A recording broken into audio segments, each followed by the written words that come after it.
Dear Venerables, dear Dharma sisters and brothers, it is my honor and pleasure to be together with you in this great event. My sincere thanks and gratitude to all the fabulous organizers and participants at Sakyadhita. Its importance cannot be overestimated. So the title of my talk is A Buddhist Feminist Politics Beyond Modern Dualism. So this essay explores the origins of modern dualism, aiming to establish a Buddhist feminist politics as a remedy for modern patriarchy.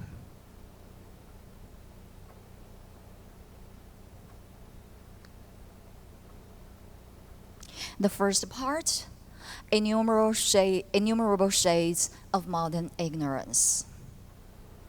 Now, modern patriarchy is now presenting to us an ominous picture of the human condition with regard to world politics, colonialism, the ongoing semi-third world war between Russia and Ukraine, the hatred between capitalism and communism, the two major modern regimes, the military power that is obviously out of control, and this insatiable desire for more and more weapons and human blood, and also the environmental crisis, which seems already beyond human capability to cope with.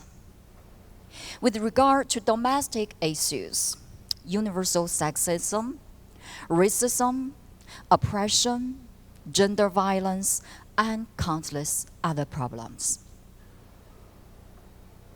At the root of this mess is modern dualism.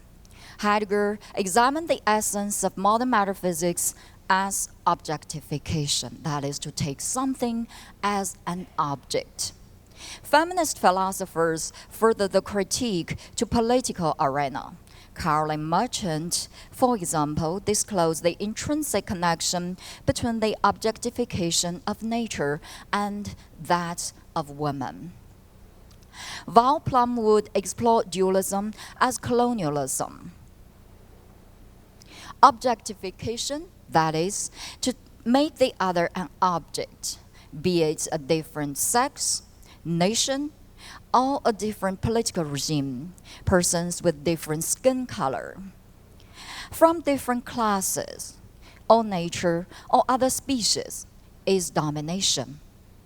The question is then how to overcome dualism.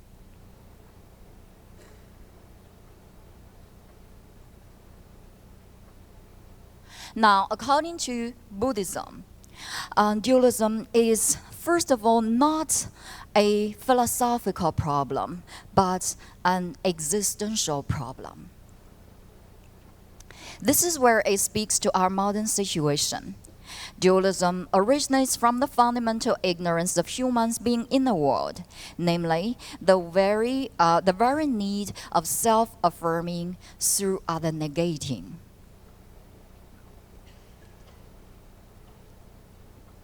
In the 12 nidanas that are taught by the Buddha, ignorance is the cause of suffering in the world, constructed by the ego through the process of the ongoing body-mind mechanic.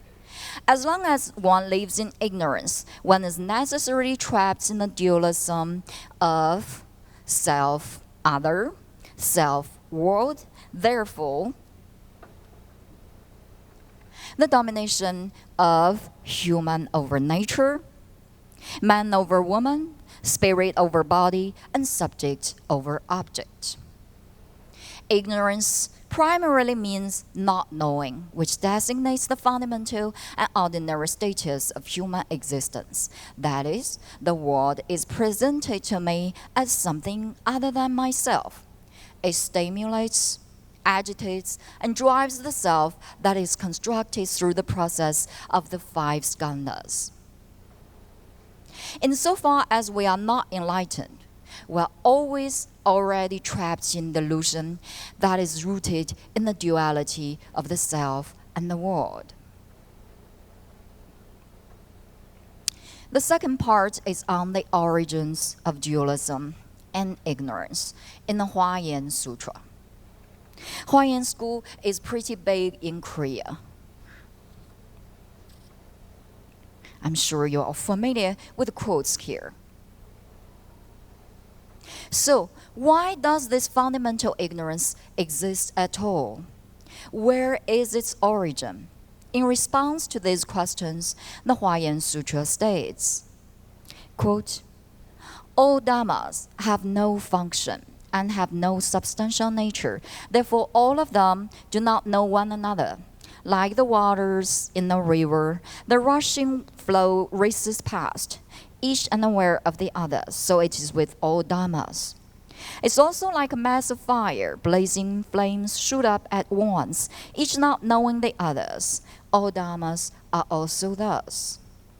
Also like continuous wind rises, fanning and drumming whatever it hates, each unaware of the other. So also are all dhammas. Also like the various levels of earth, each based on another, yet unaware of the others. Thus are all dhammas. Eye, ear, nose, tongue, body, and mind, the six senses. The faculties of sense, by this one always revolves, yet there is no one that revolves. With respect to the nature of things, there is no arising or passing away, yet they appear so. Herein, there is no revealer, and nothing that's revealed. The concept of emptiness, and so on and so forth. Let's look at this quote.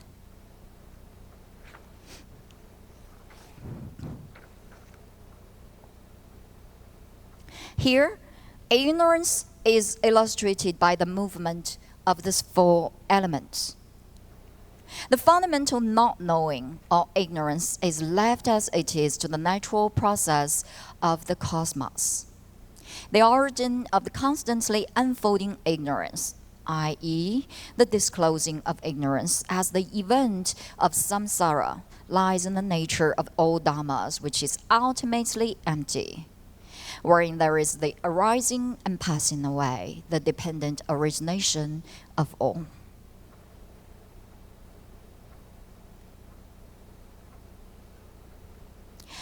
In the third part, I talk about the overcoming of dualism through emptiness. So we have shown that the origin of dualism lies in emptiness, the empty nature of all dhammas. Now, interestingly, the solution to the problem of dualism and ignorance is concurrent with the realization of emptiness. So this is familiar to all Mahayana schools. So next, I will explore these three essential meanings of emptiness that are highlighted in the Huayan Sutra. First, there is nothing. Second, everything. Third, emptiness as a practice. First one, there is nothing. This means everything there is empty. This is a quote from Huayan Sutra. Comprehend that all things have no existence.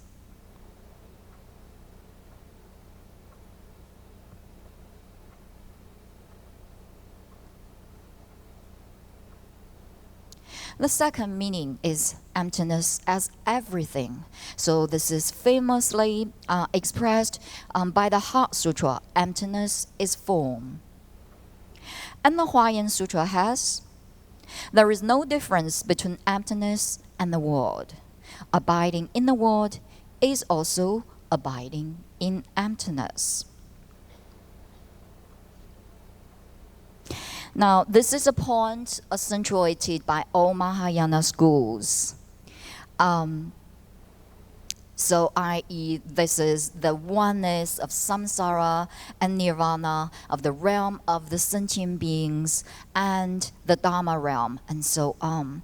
The ultimate reality is present right here and now. Here is the Pure Land. of course. So, third, emptiness as a practice. So emptiness in Buddhism is not only a concept or a construction of the mind. It is primarily a practice, an action. I'm sure we've got all the good practitioners here, so I'm not going to waste much time on this point. Next, I will move on to the last part of my essay, A Buddhist Feminist Politics.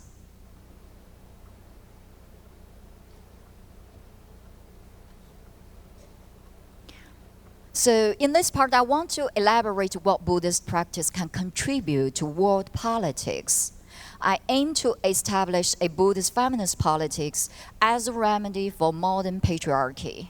Now, the goal of Buddhist practice is to achieve nibbana, or full enlightenment, wherein suffering is overcome, liberation and equality of all is reached.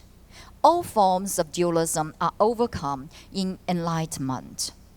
As we can see, this is why Buddhism is against any colonialist hegemony or any form of oppression.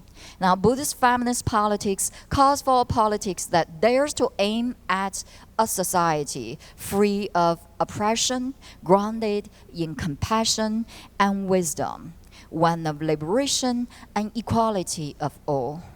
Not only all humans, but also all sentient beings.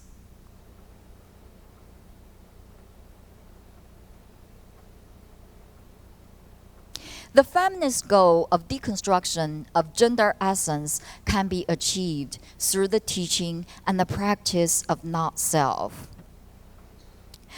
which is also an important component of emptiness. As we all know, emptiness in early Buddhism was expressed as empty of the self. That is to say, this body as a sexual object under the patriarchal gaze, and this mind that is shaped by patriarchy are not me. They don't define me. They're on one gains of freedom from the fixed patriarchal roles and rules and whatever ideologies. They are, after all empty. They would not have functioned in the first place without being followed by minds captured under their ignorance. At the end of the day, liberation of women and men only happens with enough awareness of patriarchal oppression and violence. Awareness is cultivated through daily practice. Here, I am not only talking about Buddhist practice, but also social practice. That is, to deconstruct patriarchy in our everyday life, to write on feminism, to present a feminist paper in public, to teach a course, to practice as a Buddhist feminist, etc., etc.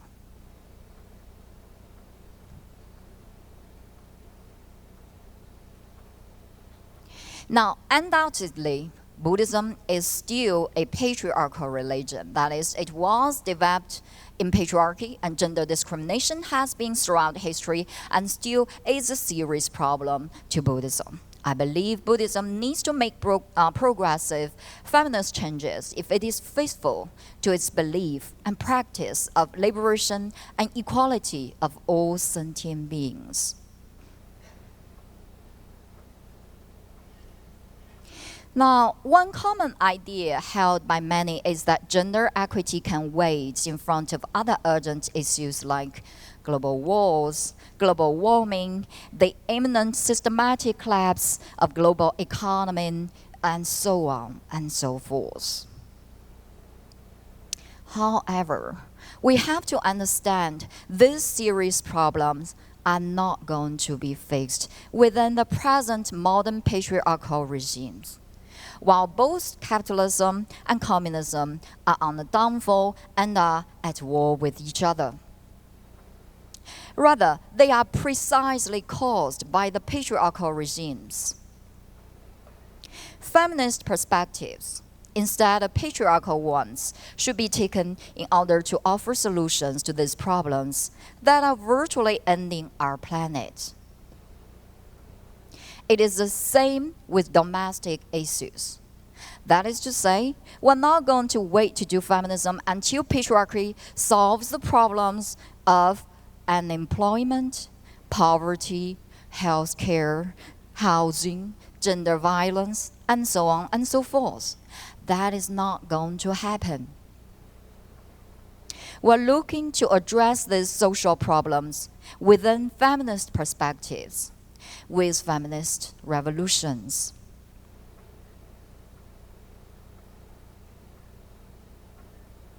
Now, with regard to feminism, I see two major problems. The first one is the lack of international solidarity,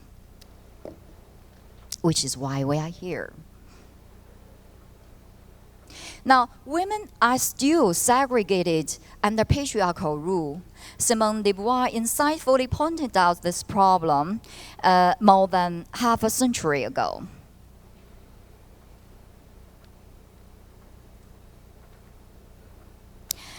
Yet the situation hasn't changed very much today.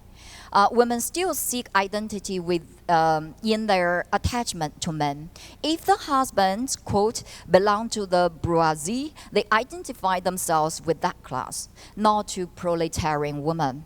If they are white, their allegiance is to white men, not to Negro women, end quote. So international solidarity is called for.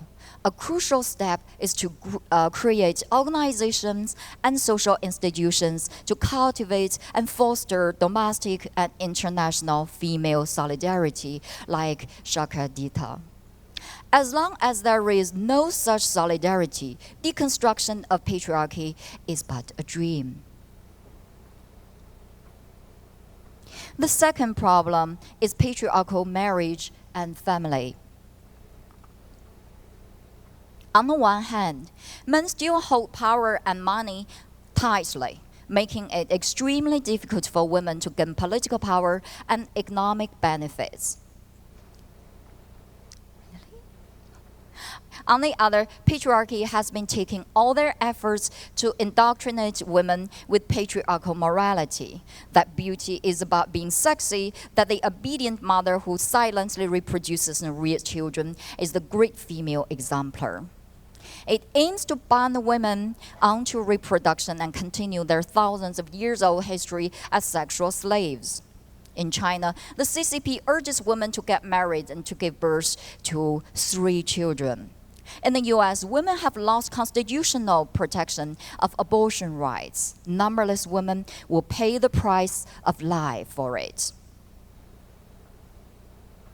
In the end, I try to list out some tentative actions to be taken under the perspective of Buddhist feminist politics. First, more effective feminist associations that are far-reaching and permitting to remote areas around the world should be established, not only to the major cities and small counties in Western states, but also to cities and villages in Asian countries, in China, Russia, Iran, Afghanistan, and Iraq. Of course, Korea. These associations will serve the purpose of cutting across class lines, deconstructing individualism or any other ideological segregation to bring people together. They are to bring about international and sweeping social changes from the root so that international solidarity can be built up. I think Buddhism can contribute greatly to this point.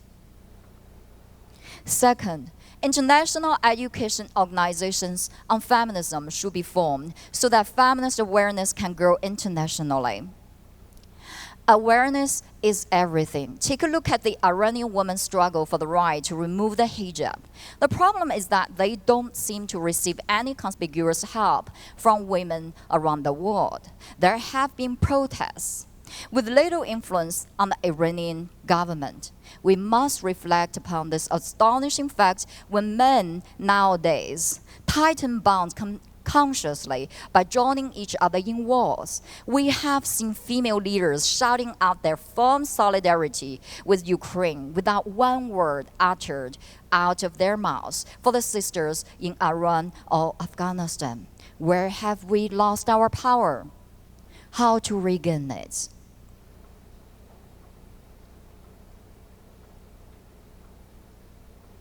Third, feminist education should also be taught domestically from elementary school to higher education, the same way as patriarchal education functions. It serves as an antidote to patriarchal education system.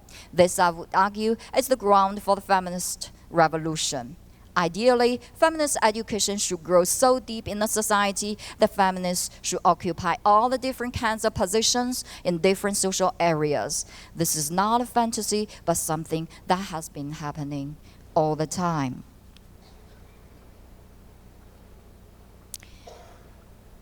Buddhism should actively join in the feminist revolution and contribute to it. In the process, the feminist turn of Buddhism will be accomplished. Thank you.